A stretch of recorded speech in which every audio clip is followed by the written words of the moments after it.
ya para más variables van a ser así. El gradiente, ¿sí? Ya quedamos como es. Y aquí hay un tema interesante que nos pide maximizar la derivada direccional. Entonces ahí nos dice, supón que tú tienes una función de dos o tres variables. Bueno, suponga que tenemos una función de dos o tres variables y consideremos todas las posibles derivadas direccionales de f en un punto dado. Estas dan la tasa de cambio de f en todas las posibles direcciones. Nosotros entonces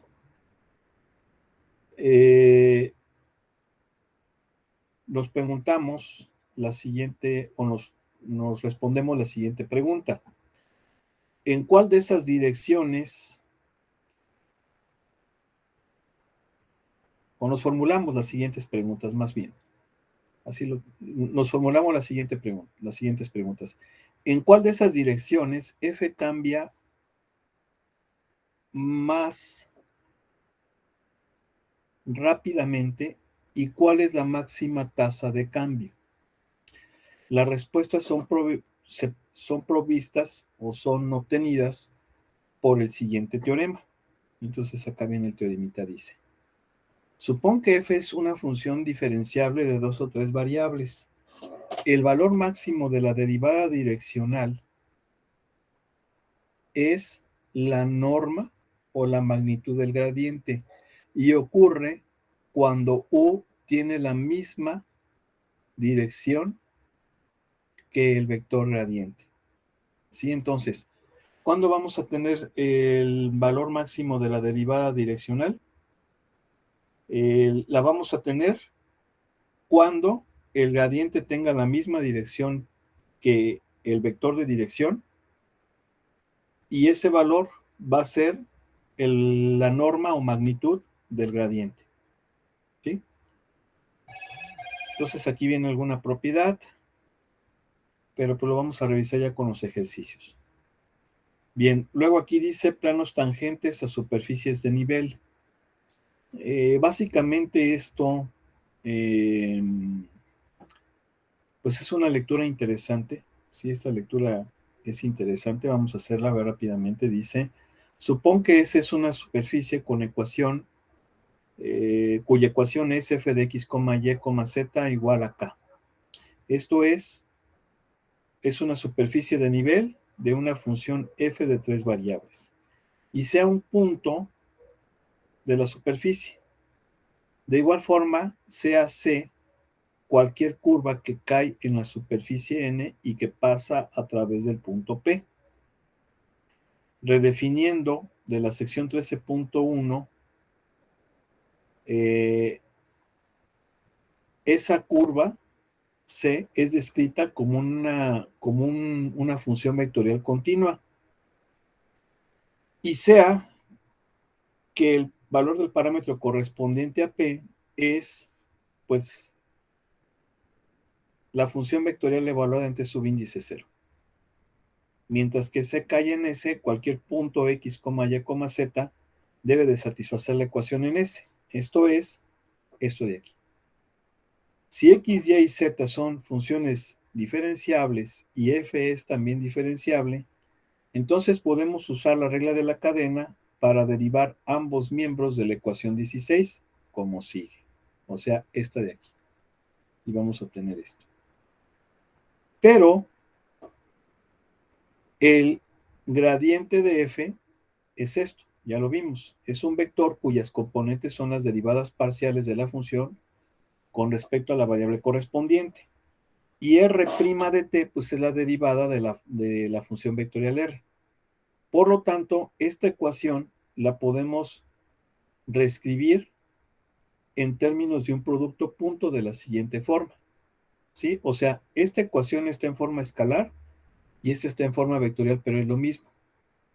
¿Por qué? Porque acuérdense que las componentes del gradiente, primero que nada, el gradiente es un vector y entonces sus componentes son las parciales de la función con respecto a las coordenadas correspondientes. Entonces, si lo hacemos punto con la derivada parcial de R, pues me va a quedar esto que viene siendo esto de aquí. Y luego dice, en particular, cuando t es igual a t0, nosotros tenemos que R de t subíndice 0 es este vector, es el vector inicial. Y además que el gradiente de la función evaluada en ese punto R' evaluada en t0 es 0. La ecuación dice que el vector gradiente en P, o sea, gradiente de F, en ese punto, es perpendicular al vector tangente en cualquier curva en la superficie que pasa a través de P. Fíjense muy bien, esto es muy importante. A ver, vamos a entender. Todo parte de plantear la superficie como una función implícita. Y cuando la planteamos como una función implícita, pues es cuando tenemos todo revuelto, X y Y Z, porque son dos variables. Entonces derivamos ambos miembros de esta función implícita de dos variables. Entonces, si derivamos ambos miembros, me va a quedar esta ecuación. Pero esta ecuación es un producto punto de dos vectores. ¿Por qué? Porque es la suma del producto de las componentes correspondientes de dos vectores. ¿Cuáles son esos dos vectores? El gradiente de la función y la derivada de R de t. Ahora, ¿quién es R de t? Pues es cualquier trayectoria que pase por ese punto que estoy diciendo y sobre la superficie. ¿Sí? Entonces, estoy observando que esto es un producto punto de dos vectores, donde uno de ellos es el gradiente, el otro es la derivada del vector R, y me da 0.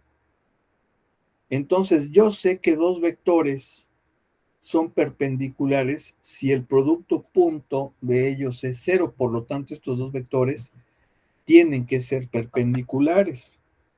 Y entonces, de esa forma, concluyo que el gradiente en ese punto es un vector perpendicular a R' de t. Pero ¿quién es R' de t? Es un vector tangente a la superficie en un punto. Si se acuerdan, ¿no?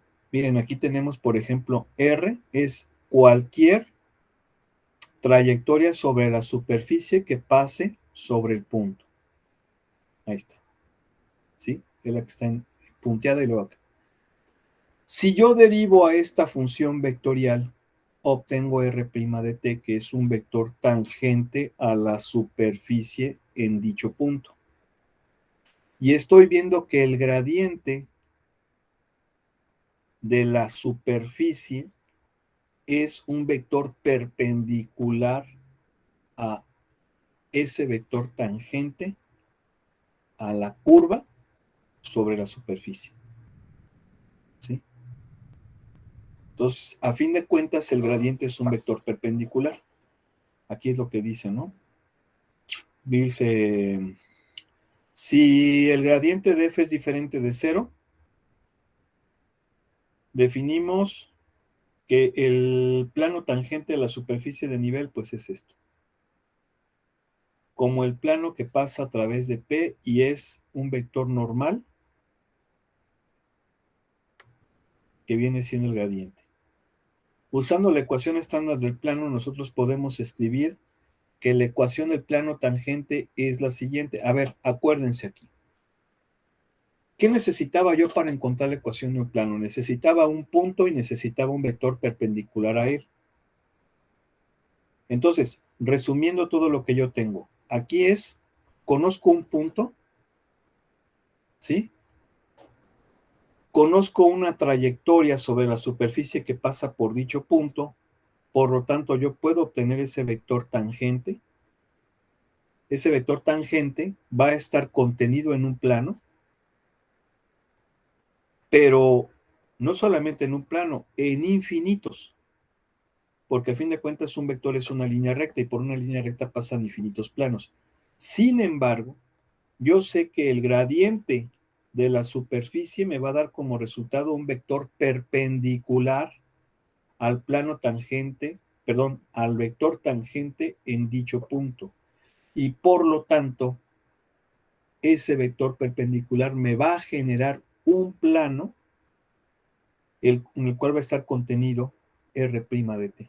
Y ese plano se conoce como plano tangente, que de hecho ya lo hemos estado viendo. Ya vimos que el plano tangente, cuando vimos lo de aproximaciones lineales, también lo vimos pues en la unidad de planos. Pero aquí estamos, si ustedes se acuerdan, la ecuación del plano era A por X menos X0 más B por Y menos Y0 más C por Z menos Z0 igual a 0. Donde A, B y C eran las componentes del vector perpendicular al plano y X0, Y0, Z0 es un punto que pertenece a dicho plano, ¿sí o no? Entonces aquí lo mismo. Tengo un vector perpendicular que ahora es el gradiente y tengo un punto por el cual pasa ese plano tangente. Entonces la ecuación del plano me va a quedar así. Si se fijan, en vez de las componentes A, B y C del vector perpendicular, ahora estoy utilizando las componentes del gradiente. No oigo. Sí, profe. Sí, profe. Y luego aquí, pues viene una descripción de lo que es el gradiente. Miren, el gradiente es una cosa muy importante. A ver, dice, ahora resumiremos las formas en las cuales el vector gradiente es significante. Primero consideraremos una función f de tres variables en el punto p, x, y, x0, y0, z0 en su dominio. De esta forma, nosotros sabemos del teorema 15 que el vector gradiente da la dirección de el más rápido incremento de f. Eso ya lo acabamos de ver. De otra forma, o de igual forma, nosotros decimos o sabemos que el gradiente de la función en ese punto conocido x0, y0, z0 es perpendicular ortogonal a la superficie de nivel S de f a través de p. De estas dos propiedades son compatibles intuitivamente, porque bueno, aquí diría, si nos movemos a lo largo de P en la superficie S, el valor de F no cambiará del todo. O sea, aquí estamos y dice, a ver, dice,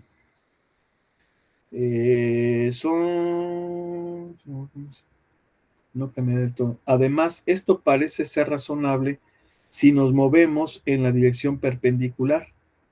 Nosotros obtendremos el máximo incremento. ¿Sí?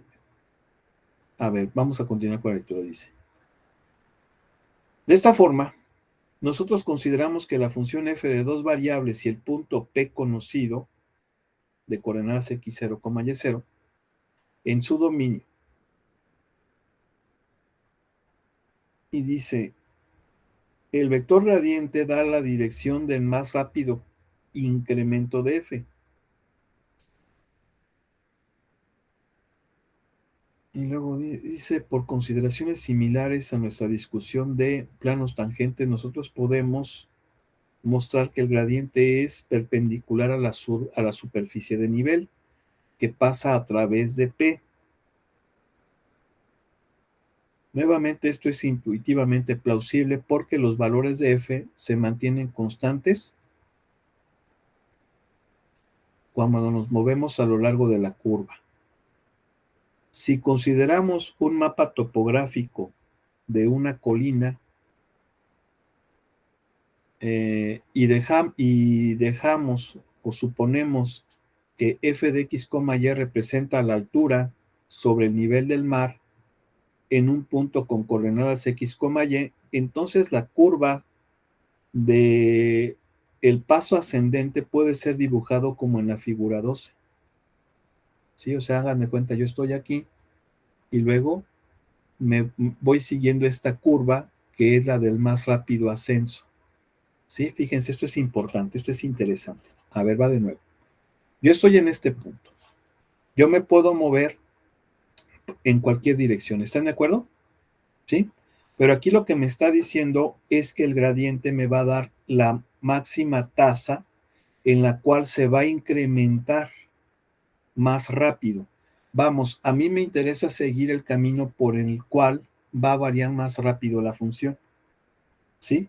Por eso aquí dice que es la curva del más rápido ascenso, porque yo podría venirme por acá, podría venirme por acá, podría venirme por acá, por acá, por acá, por acá. Pero obviamente este camino es más, hay un mayor cambio. ¿Por qué? Pues porque fíjense, de aquí a aquí es muy cortito, varía muy rápidamente. De aquí a aquí es más cortito que cualquiera de todos estos, varía más rápidamente. ¿Sí me explico? ¿Sí? Entonces lo que me está dando a entender es que el gradiente me permite obtener el camino por el cual voy a lograr una máxima variación de cambio de la función que estoy analizando. ¿Sí? Entonces, si continuamos, dice, puede ser dibujado en la figura haciendo perpendicular a todas las líneas del contorno. Este fenómeno puede también ser notado en la figura 12, en la sección 14.1, donde Lonesome Creek, esto era lo de un mapa, ¿se acuerdan? Creo que era el problema de ¿cómo se llama? De Nevada, ¿no? De Reno, creo que era por ahí, ¿no? Más o menos. Sigue una curva de más rápido ascenso. Los sistemas de álgebra computacional tienen comandos para graficar vectores gradientes, una muestra de vectores gradientes. Cada vector gradiente es trazado o dibujado comenzando en el punto A, B. La figura 13 muestra uno de, bueno, plotea uno de estos grupos o grafica uno de estos grupos llamado campo, campo vectorial gradiente, ¿sí? Para la función esta que tenemos aquí. Entonces, fíjense bien, yo tengo esta función, es una función escalar, que viene siendo hipérbolas. ¿Sí están de acuerdo, verdad? Obviamente, yo le doy valores constantes a f de x, y, z. A fin de cuentas, esto viene siendo z. Obviamente, aquí tengo el plano XY. ¿Dónde está z? Bueno, z se supone que lo estoy viendo aquí arriba. ¿Sí me explico? Entonces, ¿qué significa esto? Significa que le estoy dando valores constantes a z. Por eso aquí me dice, para z igual a 0 tenemos esto. Para 3 tenemos esta hipérbola. ¿Vale? Para 6 tenemos esta hipérbola. ¿Ok? Para 9 esta. Para menos 3 ya van a ser verticales. O sea que para los negativos son hipérbolas verticales y para los positivos son horizontales. ¿Se entiende eso o no? Sí, profe. Ahora, si se fijan, aquí tenemos varias flechas. Tenemos varias flechas. Ahora, estas flechas tienen diferente tamaño. Recuerden que el tamaño de la flecha indica la intensidad del vector. Flechas más grandes es un vector más intenso. ¿Se entiende o no? Entonces podemos ver que aquí estos vectores son más intensos que los que están en el centro, que están más chiquitos. Eso por un lado. Por otro lado, estos vectores parten de puntos muestrales. Pensemos que son, por ejemplo, 1, 2, 3, 4. Entonces, por ejemplo, este vector va a empezar en 1,4. Este vector, su punto inicial es 1,-4. ¿Sí me explico? Y entonces, lo que Sí, estoy profe. haciendo es que estos vectores son los gradientes de esta función escalar en esos puntos que les acabo de decir. Ahora, todos estos vectores siguen una dirección y esa dirección es la del crecimiento más rápido. ¿Sí? Entonces, a mí como ingeniero, o como científico, lo que me interesa generalmente es saber cuál es en qué dirección crece más rápido la variable. Por ejemplo, yo puedo observar que en base a la gráfica, la función crece más rápido entre más me aleje del origen, porque veo yo que los vectores son más largos, tienen más intensidad, ¿sí? Incluso puedo darme cuenta que en esta parte de aquí están muy juntas las gráficas, y si se fijan aquí es donde se dan vectores más grandes, más intensos, ¿sí? Entonces, en estos puntos hay una variación más grande de f de x, y, hay una máxima variación de cambio de esa función en esos puntos.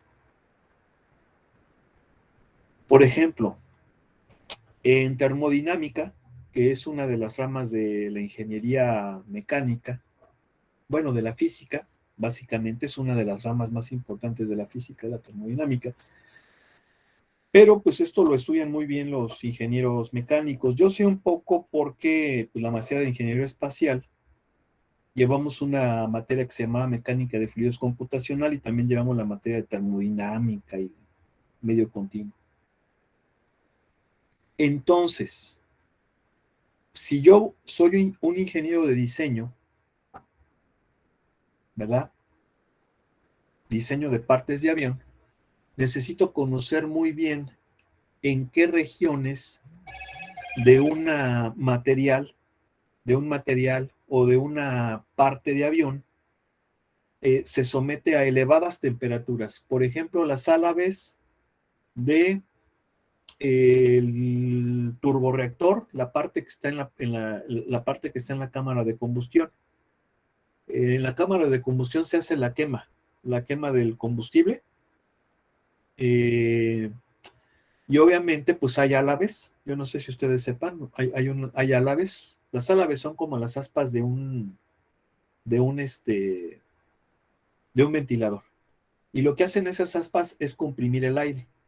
¿Sí? ¿Por qué? Porque obviamente para que haya un quemado y aumentar la eficiencia de la, de la energía que se libera, pues tienen que entrar a alta presión el aire para que la quema sea eficiente y se obtenga el máximo empuje, ¿no? Entonces, pues dentro de la cámara de combustión se llegan a temperaturas de miles de grados centígrados. Creo que son arriba de 2000. Entonces, esas álabes están hechas de material pues muy resistente, ¿no? Ya son materiales muy avanzados, materiales cerámicos, en términos generales. Son aleaciones incluso muy especializadas, ¿no? Entonces, obviamente hay que medir no solamente las tensiones a las cuales se someten esas partes del avión, sino también a la temperatura, porque entendamos que la temperatura pues varía las características físicas de los materiales. Entonces, hay softwares muy avanzados, yo creo que ya se los comenté, que se conoce como mecánica de fluidos computacional, y son puras simulaciones. Entonces, en esas simulaciones se ve mediante colores cuál es la temperatura que tiene cierta parte cuando gira, o sea, un álave que cuando gira a esas inmensas velocidades, porque son miles de revoluciones por minuto, para que resistan. Porque, por ejemplo, si ahí un álave se desprende, eso es catastrófico. O sea, eso es catastrófico. Prácticamente estamos hablando de que el avión puede explotar en el aire o incluso, en el mejor de los casos, pues caer, ¿no? Pero estamos hablando de que pues, va a caer desde miles de pies de altura, ¿no? Entonces, pues difícilmente la gente va a sobrevivir. O sea, prácticamente es catastrófico eso. Entonces tienen que estar muy bien diseñados y es muy común hablar en esos campos de lo que se conoce como gradiente de temperatura. El gradiente de temperatura es precisamente la herramienta matemática que nos permite conocer dónde se da la máxima variación de temperatura en una nave de avión. Ahora, no solamente ahí. Por ejemplo, en el diseño, pues de placas metálicas, ¿no? Vamos, hornos, estoy pensando, por ejemplo, hornos de acero, hornos de vidrio, ¿no? Se tiene que saber muy bien dónde se da el máximo gradiente de temperatura y, por ejemplo, pues generalmente se da en el centro, ¿sí? Si es que la llama o la fuente de energía, pues está ahí. Obviamente ese gradiente pues va a depender mucho de la cantidad de material, ¿no? Que se tenga en esa parte. Sí, pero se habla mucho de gradiente de temperatura. Ahora, no es la única aplicación, esto tiene aplicaciones en muchísimos campos. Por ejemplo, pensemos en un río, eh, y ponen ustedes un barquito. Esto lo aplican mucho los ingenieros navales. Supongan que ponen un barquito. Sí, entonces la corriente del río, corriente del canal, es uniforme, sí es constante. ¿Ok? ¿Están de acuerdo que el comportamiento del barco a mitad del río es muy diferente que en las cercanías de las orillas? Sí, profe. Es muy diferente, es muy diferente, ¿sí? Eso es mecánica de fluidos y obviamente ahí también mediante el gradiente podemos saber dónde hay, por ejemplo, pues una mayor fricción, una mayor turbulencia, ¿sí? Que en un momento dado pues va a jugar un papel importante pues en el movimiento del barquito, ¿no? Lo mismo también en aerodinámica. En aerodinámica, pues por ejemplo, tenemos un ala, ¿sí? Los famosos túneles de viento son sitios experimentales donde se ponen, por ejemplo, prototipos de avión para un posterior diseño o simplemente para estudiarlos. Entonces las alas, pues tienen una forma, ¿no? Tienen una forma diferente, ¿verdad? Son más anchas en las cercanías del fuselaje y se van haciendo más delgadas en los extremos. Incluso actualmente ya muchos aviones comerciales, los extremos los tienen como doblados, tienen un como doblez de esta forma, ¿no? Bien. Estamos de acuerdo que el avión va a viajar a una velocidad de crucero, por ejemplo, unos 800 kilómetros por hora. Bueno, iría muy despacio. Pensemos que vaya como, bueno, unos 1000, ¿sí? Unos 1000 kilómetros por hora. Eh, el avión va a esa velocidad. Sin embargo, están de acuerdo que la corriente de aire va a tener comportamientos muy diferentes en todo el fuselaje, en todo lo que viene siendo el avión, y sobre todo en las alas, que es donde se da la sustentación, ¿verdad? Entre más plana sea el ala, pues se va a dar lo que se conoce como el famoso flujo capilar, ¿sí? El flujo capilar bien bonito así, ¿no? Que básicamente el aire resbala sobre la superficie. Pero, por ejemplo, en esas partes extremas que tienen una cosa como de esta forma, pues aquí va a haber una cierta turbulencia. Esa turbulencia, pues se debe precisamente a una variación diferente en la velocidad aguas arriba, así se le llama, del aire. ¿Sí están de acuerdo?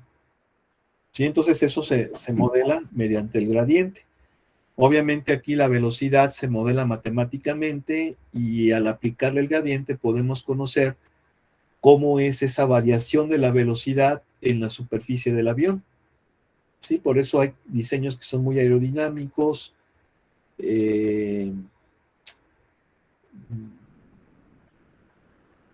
Se analiza ahí, por ejemplo, incluso si hay que optimizar lo que viene siendo la fricción, ¿sí? Que es una de las cosas que nos hacen que gastemos combustible, etcétera. Bien, pues vamos a ver un ejemplo. Miren, un ejemplito, ya no de una vez ya con los problemas, ¿no? Estos están muy chafalines. Luego. Sí, profe. Ahorita, ¿no? Ya nomás. No, pues de aquí, mira. Ya nomás. A ver, agárrenselo.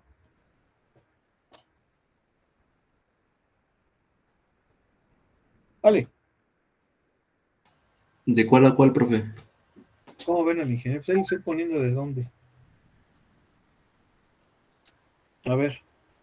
Del 47 al 54.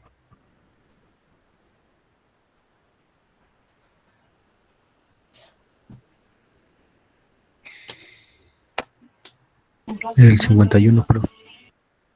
Sí, se ve agradable el 51. Sí, ya les gustó, ¿verdad? Hay poquillo. ¿Cómo lo ven? Oigo. Oigo. Se ve simpático. Sí, está bien ese que dijo el compañero, profe. Sí. Bueno.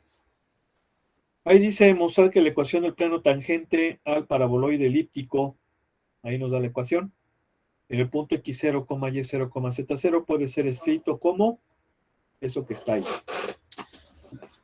Bien, vamos a ver entonces. Está.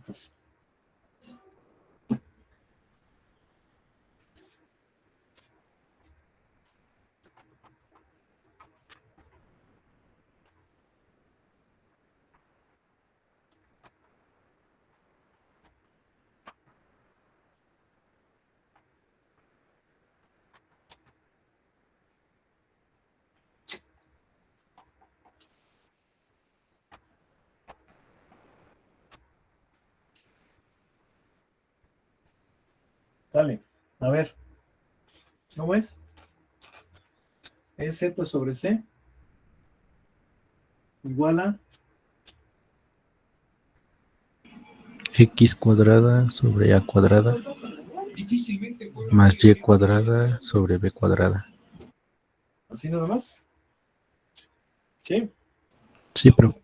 Y luego nos dice que lo averiguemos en el punto P subíndice 0, y0, x0, y0, z0. Bien. Ok. No estoy presentando, ¿verdad? Sí. Bien, entonces vamos a ver. Vamos a sacar la ecuación del plano tangente en este punto. Necesitamos sacar las derivadas parciales. Parcial de z con respecto de x. Bueno, primero que nada, para poder hacer la parcial de z con x, pues necesitamos redefinirla de esta forma. ¿Sí o no? Sí, profe. Y entonces la derivada va a ser 2cx sobre a cuadrada. ¿Sí o no? Muy bien. Sí, profe. Profe, bueno, está un poco alejado la parte del pizarrón. Ah, sí, cierto. Ay, ay. Ahí está, ¿no? Oh, Sí, ahí quedó. Profe. ¿cuánto vale esta? Esta vale 2cy sobre b cuadrado. ¿Sí? Luego, Sí, entonces, profe. acuérdense profe. que la ecuación del plano tangente la podemos poner así. Obviamente no va a ser esta misma z, le voy a poner, por ejemplo, z1, ¿sí? O la puedo poner así. Sí, porque acuérdense que pues ese es z, es el plano, perdón, la superficie, el paraboloide elíptico, ¿sí? Entonces, pues el plano también la voy a poner con z, pero es otra z distinta, por eso le pongo z1. Luego, Va, profe. bien, entonces esto va a ser la parcial evaluada en x0, y0, z0 por x menos x0 más la parcial de z con respecto de y evaluada en x0, y0, z0 por y menos y0 más la función evaluada en el punto que viene siendo z0. ¿Sí están de acuerdo o no? ¡Oigo! Sí, profe. Entonces, ¿cuánto vale esta? Vale 2c sobre a cuadrada por x, pero x es x0. Y eso lo vamos a multiplicar por x menos x0, ¿verdad? Más, esto va a ser 12 y subíndice 0 sobre b cuadrada, ¿sí? O sea, esta derivada parcial evaluada aquí me da eso, por y menos y0, por y menos y0. Y luego más z subíndice 0. Y entonces lo que vamos a hacer es pues, hacer tal hacha. Esto va a ser 12 x0x sobre a cuadrado menos 12 x0 cuadrado sobre a cuadrado más 12 y subíndice 0 sobre b cuadrada menos 12 y subíndice 0 al cuadrado sobre b cuadrada más z subíndice 0. Ahora, lo que me está pidiendo el ejercicio es que demostremos que la ecuación del plano tangente es ¿cuál? A ver si alguien me la pudiera dictar, por favor. ¿Es igual aquí? A 2x por x0 sobre a cuadrada más 2y por y0 sobre b cuadrada igual a z más z0 sobre z sobre c cuadrado. Bien, entonces, ¿qué pasa? Si se fijan, observen aquí una cosa. Esta y esta, si se fijan que viene siendo la función evaluada en Z0, perdón, en X0, Y0, Z0. ¿Sí? Sí, profe. Entonces,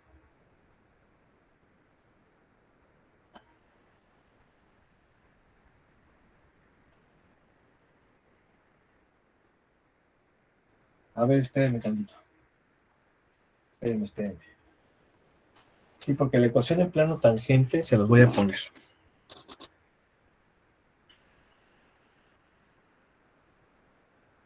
Aquí está.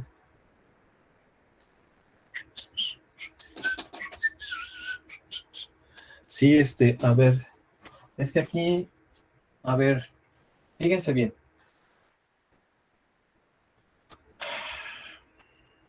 A ver, esta es la ecuación del plano. No está mal. Esto es así. Pero, a ver, yo creo que mejor lo voy a tener que borrar.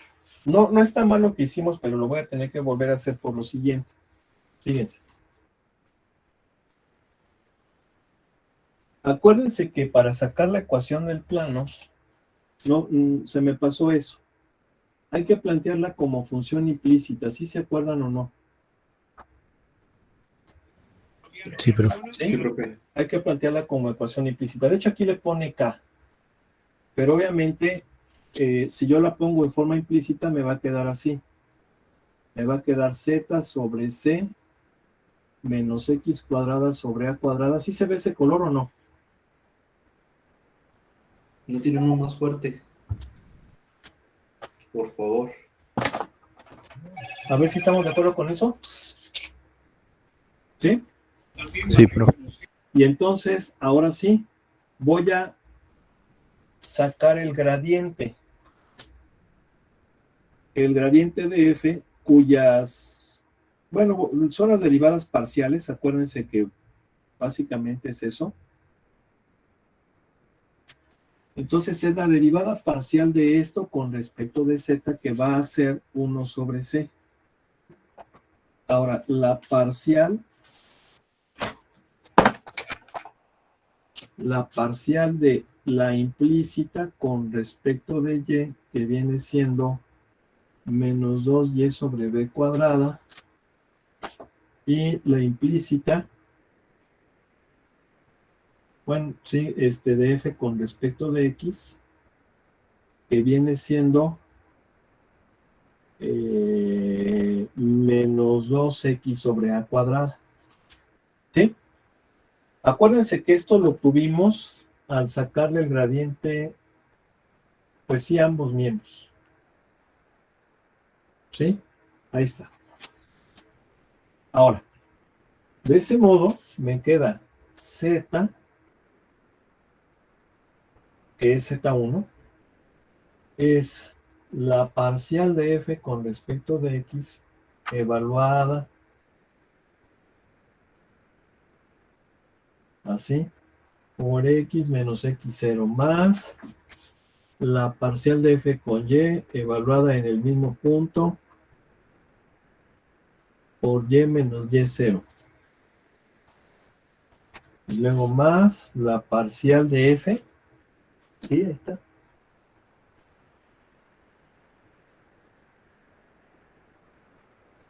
La parcial de f con respecto de z en x0, y0, z0. Perdón.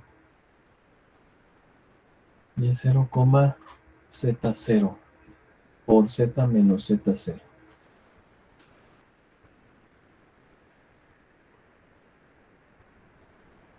Uh-huh.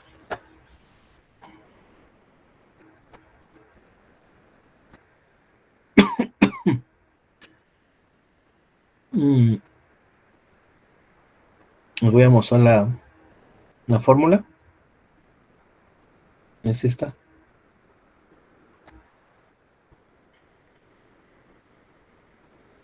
Es esa que está ahí. Sí, por eso es que teníamos que sacar esas derivadas parciales, nada más que la pone con la del subíndice, ¿sí están de acuerdo o no? Sí, profe. Pero obviamente, bueno, ya no se pone Z1, ya aquí ya se le pone Z. Porque ya estamos considerando acá esa Z. ¿Sí? Ya estamos considerando acá la Z, aquí sería Z. Bien. Si ahora sustituimos, me va a quedar, voy a poner todo esto en el primer miembro. Y va a ser esta parcial, que es menos 2, va a ser menos 2 x, pero x va a valer x0 sobre a cuadrada por x menos x0, más esta parcial, que es esta, pero evaluada en x0, y0, me va a quedar así, menos 2y0 sobre b cuadrada por y menos y0. Menos vamos a ponerlo aquí en medio, más 1 sobre c por z menos z0, igual a 0. Entonces, si hacemos operaciones, me va a quedar menos 2x0 por x sobre a cuadrada más 2x0 al cuadrado sobre a cuadrada menos 2y0y sobre b cuadrada más 2y0 al cuadrado sobre b cuadrada más 1 sobre cz menos z0 sobre c igual a 0. Bien. Entonces, a mí me pide que... Ya lo borré. ¿Cómo era lo que pedía que demostráramos? ¿Qué cosa? ¿Qué era qué?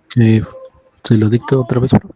No, sí, léelo, yo te escucho. Es 2 por x0 sobre a cuadrada, Sí. más 2 por y0 sobre b cuadrada, Sí. igual a z más z0 sobre c cuadrada. Ok. Entonces, fíjense bien, estos dos,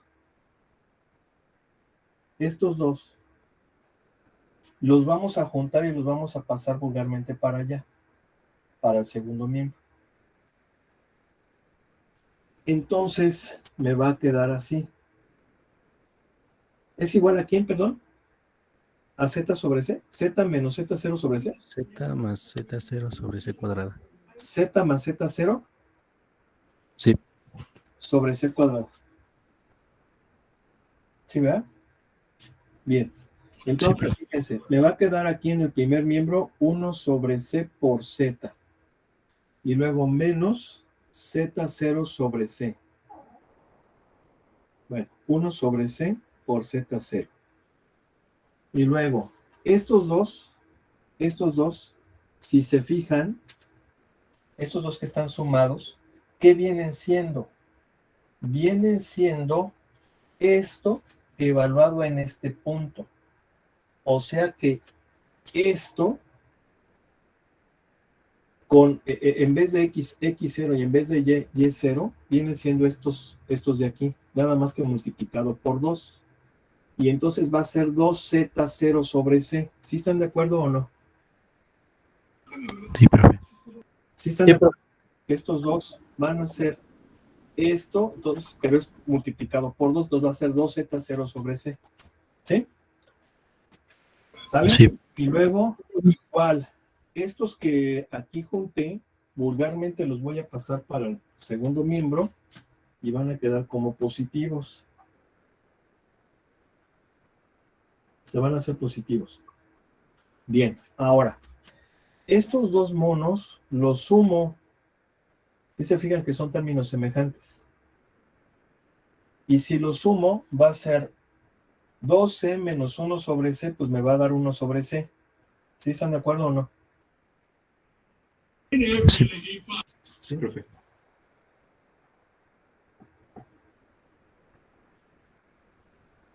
Y ahí está, ¿no?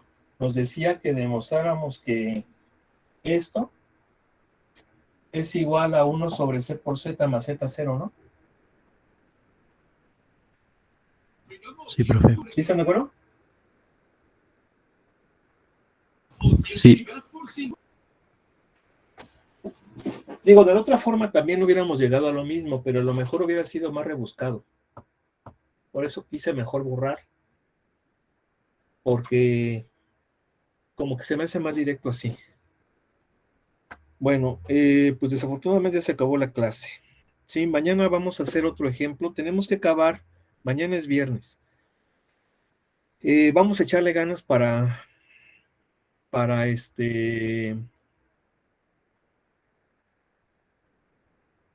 acabar mañana esta unidad. Vamos a ver cómo le hacemos y ya pues continuar con lo siguiente, ¿no?